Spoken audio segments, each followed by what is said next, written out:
आप में से कुछ ही लोग जानते होंगे कि सुभाष चंद्र बोस भारत देश का युद्धबंदी था। यदि सुभाष चंद्र बोस वापस भारत आ भी जाता तो उसे चुपचाप ब्रिटेन के हाथों सौंपने की संधि पर नेहरू ने हस्ताक्षर किए थे। इसी कारण से इतिहास में सुभाष चंद्र बोस जी को भारत का शत्रु सिद्ध कर दिया गया है। 100 वर्ष बाद यही पुस्तकें प्रमाण हो जाएंगी और नई पीढ़ियां सत्य को भूल जाएंगी। वास्तव में कहने का तात्पर्य यह है कि आध्यात्मिक उन्नति के बिना भौतिक उन्नति इसी प्रकार विनाशकारी सिद्ध होगी। यह संक्षेप में इतिहास बताने का इतना ही अर्थ है कि जिस विज्ञान के पीछे संसार भाग रहा है, जिस धन संपदा को हड़पने के लिए पुरुषार्थ करता है, उसका अंत एक भयानक युद्ध से ही होता है। आज भी संसार इसी रीति से आगे बढ़ रहा है, जिसका परिणाम महाविनाशकारी युद्ध ही है, जिसको कोई टाल नहीं पाएगा। वर्तमान विज्ञान का पूर्ण लाभ वही उठा सकते हैं जिनको आध्यात्मिक ज्ञान है। संसार को बचाने का आध्यात्मिक ज्ञान के अतिरिक्त अन्य कोई मार्ग नहीं है।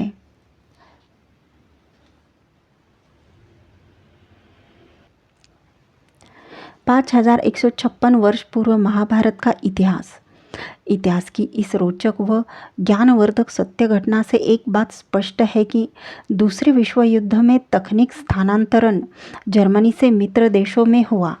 पेनमुंडे गांव में कारखाने के टूटे फूटे अवशेष बिखरे पड़े हैं।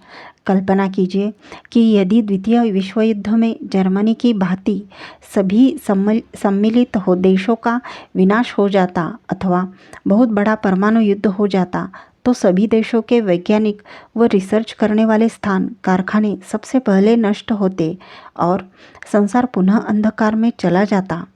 ऐसा ही हुआ था आज से लगभग 5156 वर्ष पूर्व, जब महाभारत का युद्ध लड़ा गया, जिसमें चीन का भगदत्त पाताल देश, अमेरिका का बभ्रुवाहन यूरोप देश हरिवर्ष कहते थे।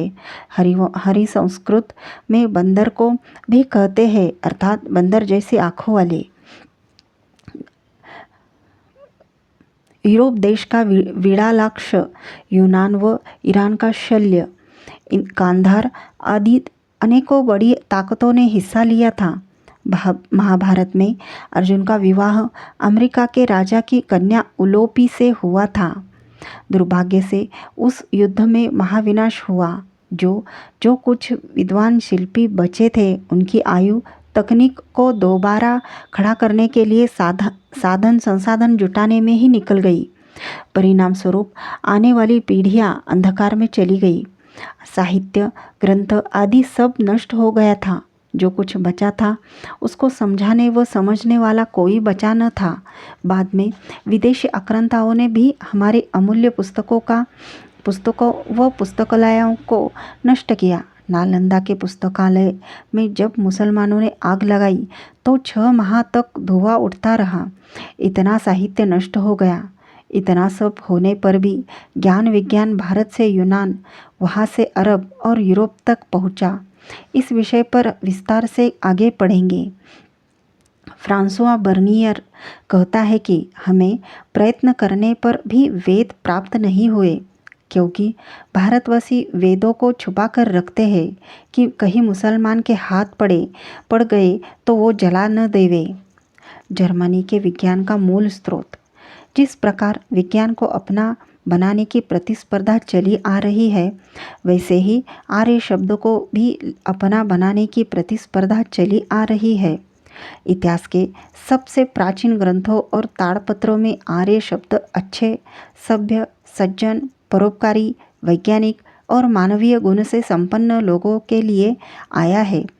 अपने स्वर्णिम इतिहास को कम महत्व देने वाले जवाहरलाल नेहरू भी अपनी हिंदुस्तान की कहानी में लिखता है कि आश्चर्य की बात है कि अब तक 60,000 से अधिक संस्कृत की हाथ से लिखी पुस्तकों और उनके रूपांतरों का पता लग चुका है और नए नए ग्रंथ बराबर मिलते जा रहे हैं।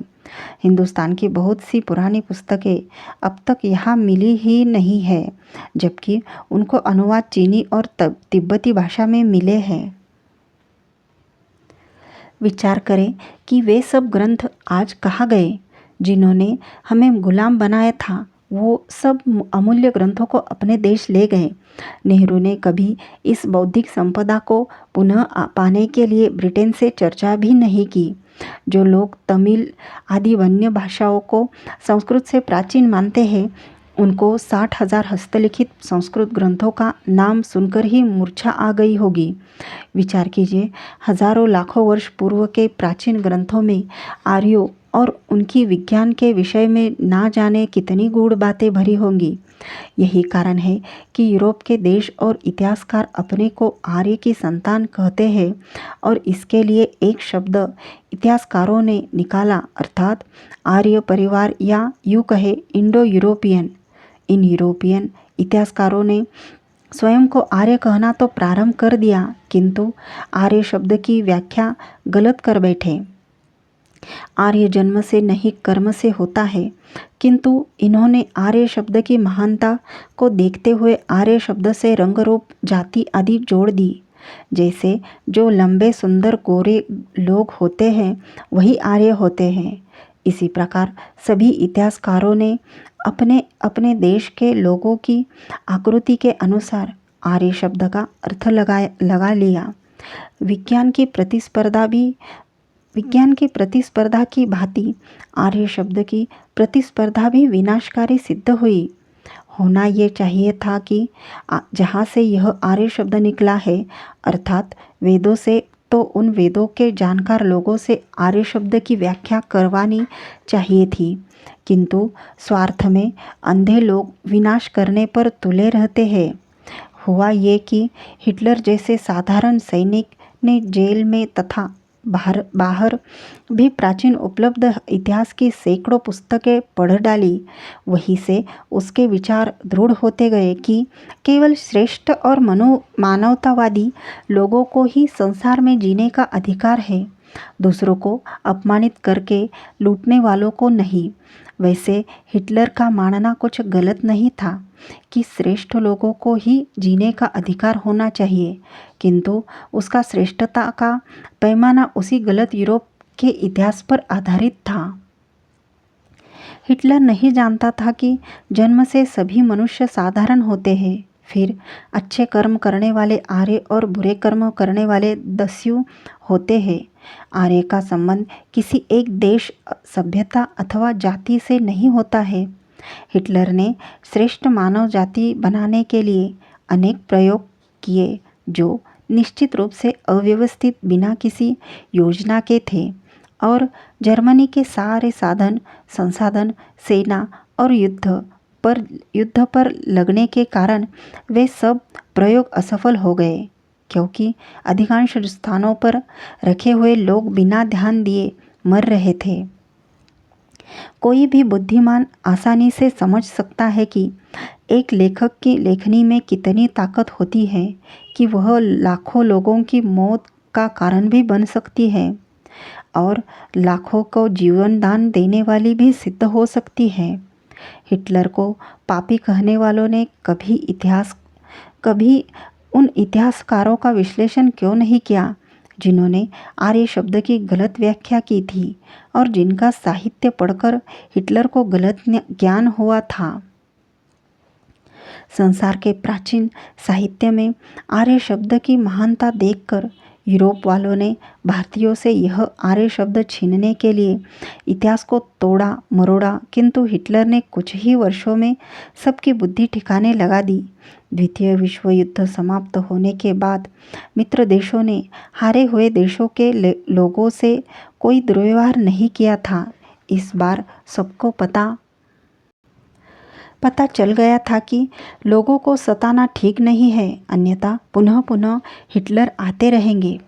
प्रश्न उठता है कि जर्मनी तथा जापान जैसे देशों ने विज्ञान में इतनी उन्नति प्राप्त कैसे की। द्वितीय विश्व युद्ध के समय जर्मनी की वायुसेना के पास लगभग 2500 विमान थे। ब्रिटेन व फ्रांस मिलकर भी जर्मनी का मुकाबला नहीं कर सकते थे। जर्मनी में इतनी उन्नत पदार्थ विद्या के पीछे कौन था? इस प्रश्न का उत्तर स्वयं हिटलर देते हुए लिखते हैं कि